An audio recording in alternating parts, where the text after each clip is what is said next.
G'day guys and gal. There are a lot of overpowered heroes who've stood against all odds and come out triumphantly. One-man armies who have altered the course of the galaxy through sheer strength of will and mighty girth. However, some characters take this a step further. They get so overpowered that you are left wondering how the hell absolutely anyone would have a chance against them. Mephiston is one such example, the avatar of the Dark Angel, a psyker so overpowered that I genuinely don't know how like half the Primarchs would be able to face him. This dude has some absolutely bonkers feats of power that are going to be an absolute joy to talk about for the next 10 minutes or so. But before we talk about his luscious nips, there are some other nips we got to focus on first.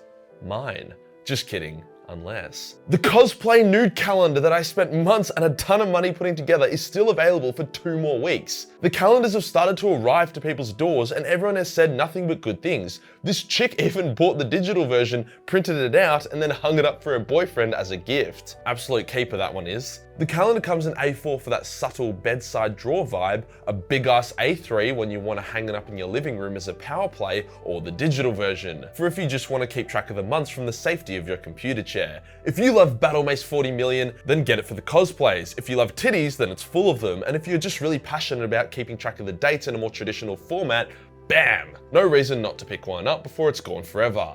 Today we'll go over the rise and continual rise of Mephiston, how he gains so much power, what his purpose is, and some of the absolute ridiculous feats of strength he has displayed. Let's get into it.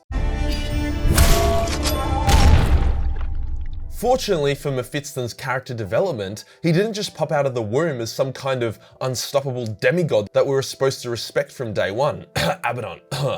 Mephiston wasn't even his original name. It was actually Brother Calistarius, who was inducted into the Blood Angels around the middle of the 41st millennium. He was a powerful psyker and a bit of a weirdo, which is generally what most powerful psykers are like. But other than that, he didn't stand out too much as an overpowered juggernaut. This would all change, however, as during the Second War of Armageddon, where the Orcs first invaded the unfortunately named world in earnest, Brother Calistarius would go full retard and fall to the Black Rage. The Black Rage being an affliction which drives Blood Angels insane, making them believe that they are sanguineous and everyone else, other than other Black Rage victims, are Horus. On one hand, this makes them very powerful. They gain extreme speed and strength without any concern for their own life. A Black Rage Blood Angel makes a Khornite Berserker look like a My Little Pony hentai artist. However, these advantages are offset by the fact that they are now a massive liability who ends up team killing a lot. Calistarius was put into the Death Company with the rest of the Black Rage Angels, and during a large battle at Hades' Hive, was buried by a massive church as it collapsed.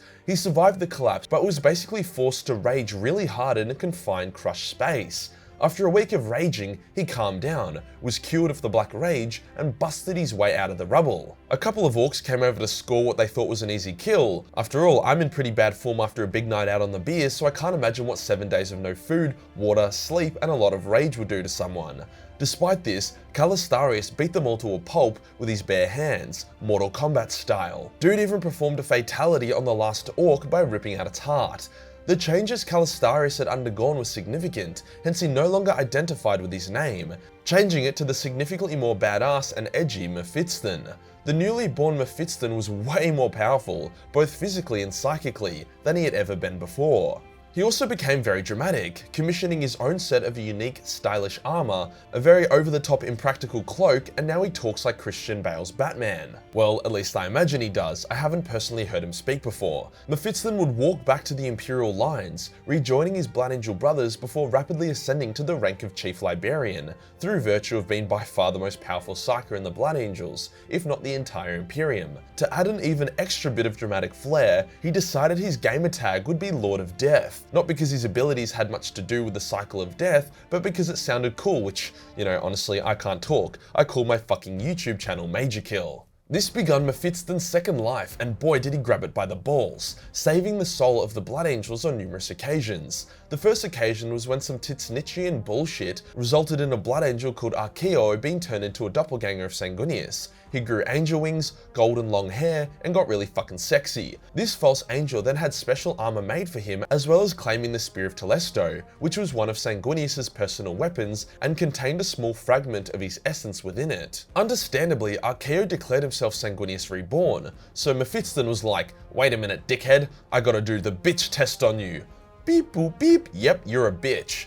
Not quite word for word what happened, but I hope you get the point. Mephiston was able to quickly tell that Archaeo was just a pawn of chaos, with the taint of corruption in his soul. Mephiston then challenged Archaeo to a duel, which would have likely been over very quickly. However, Archaeo's brother, Raffen, wanted to fight him instead. Mephiston agreed, and there was some hectic brother v brother chons. Raffen gets the spear and kills his brother. Titchnich activates his trap guard by spawning a greater demon and tries to get the Blood Angels to fall to the Black Rage. Raffen banishes the greater demon. Mephiston then falls to the Black Rage, again, and is promptly cured by Raffen using the spear. Fucking Raffen MVP of the day. This made Mephiston the first and only person to not only overcome the Black Rage once, but twice.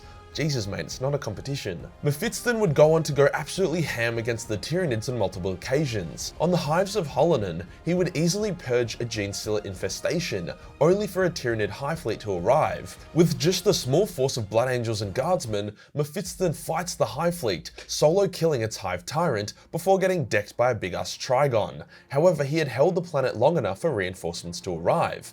After the war, he digs himself out of the rubble, bit of a habit for him, and dusts himself off no worries. However, his greatest trial against the Nids would come during the devastation of Bal, as would the greatest displays of his overpowered bullshit. When he was flying on a Thunderhawk, Mephiston and his men would get attacked by thousands of flying Tyranids. Mephiston simply says, "Hold my beer," before jumping out of the Thunderhawk, creating flaming psychic wings before Kamehameha'ing the entire Tyranid force, destroying them all in seconds. It's literally stated that his power and rage at that moment outmatched the hunger of the hive mind, which is a bit of wank, but this also isn't the first time we've seen Astartes overcome the hive mind. To make matters more obscene, you also got to remember that Tyranid hive fleets have the shadow in the warp ability, which dampens psychic powers, so this isn't even Mephiston at his best. I think the writers realized that Bal wasn't in much danger if Mephiston was allowed to be on the battlefield, hence they decided that they would try get Mephiston to go kill Kabunda in Khorne's realm. Yes, you heard me. Mephiston decided that killing Khorne's greatest champion on his own home turf was a reasonable and realistic thing to do. Hence, Mephiston entered a cave and opened up a portal to Khorne's realm, but things went wrong, as they usually do when you try fuck with Khorne. Trapping Mephiston in a cave, that meant he was benched for the rest of the war on Bal. Once again, he had to dig his way out of the rubble. The one upside was that it blocked Kabunda from materializing on Bal itself, forcing him to appear on a nearby moon, which meant he basically just kicked a bunch of Tyranid ass instead of massacring the Blood Angels. The Angels were saved by Guilliman's arrival, as well as the introduction of the Blood Angels Primaris. Mephiston decided that he wasn't powerful enough yet, so he volunteered to have the surgery to turn him into a Primaris Marine. Holy shit, you thought this dude, this beast, was already powerful? You ain't seen nothing yet. When Mephiston was going through the surgery, he got a vision of the Dark Angel, Sanguinor, and Sanguinius. Sanguinius basically says, "Hey dude, can I put the Dark Angel, the darkest aspect of my soul, the aspect responsible for causing the Black Rage and Red Thirst, in you? Can you look after it and contain it so it can't corrupt the Blood Angels?" Mephiston is like, lol, yeah sure, no worries. Hence wakes up from the surgery with the most fucking obscene power boost ever. Not only was his body now a more advanced Primaris, but now he owned nearly half of Sanguinius' soul, the other lighter side going to the Sanguinor, whilst the other shards remained scattered in various parts of the galaxy. With his new power, Mephiston decided that he wanted to make Magnus, the most powerful Psychic Chaos has by far, his bitch. In his quest to do this, we are given by far the most bonkers overpowered display of Mephiston we have ever seen. At one point during his mission, his ship is attacked by the Elder. They land a good strike on his craft that more or less destroys it. Before the craft could blow up and kill everyone on board, Mephiston freezes time and takes a stroll around the craft, deleting the energy blast ripping through it, repairing the ship before then approaching the pilot who had just had his brains blown out. Mephiston muses that he could easily save the pilot's life, or at least bring him back from the dead, but decides that he doesn't want his gamertag to become literal and that necromancy is a bit too spicy, so he leaves the pilot to die. The main point though is that this dude can fucking stop time. How do you beat that? If Mephiston wants to kill Guilliman, boom, freeze time, cut off his head. This would work on nearly every Primarch. The only ones that could survive this would be Primarchs with Psychic powers, or Primarchs with anti-Psychic powers, or Vulcan. Fucking diabolical. He then goes on to infiltrate Magnus's planet before foiling a plot that could have turned Terra into a warp spaghetti fuckfest. Dude literally outplayed the demon Primarch of sorcery in his own game. Not to mention the time when Mephiston solo destroyed a Necron dynasty either. I'm fucking telling you guys, Mephiston is insane, probably the most powerful asset the Imperium has to offer.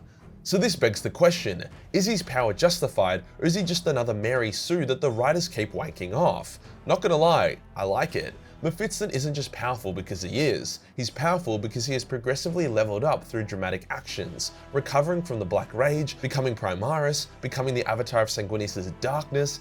Chaos has demon Primarchs, unkillable Chaos champions, greater demons with the power of a Primarch, and about 1,000 million gigatons of plot armor shoved up Abaddon's asshole. The Imperium is allowed to have the occasional vampire edgelord who can stop time and wreck tits. Also, any character that can spank Magnus's ass so hard that his face looks wide in comparison is a character that I can get behind. If you enjoyed the video and you want to support the channel, then buy that cosplay calendar. Preferably the physical one, as I accidentally overordered the A4s, but that's okay. Hit the subscribe button and hit the real subscribe button for more overpowered content. Join the Discord for more memes and I'll see you on the next one. Peace.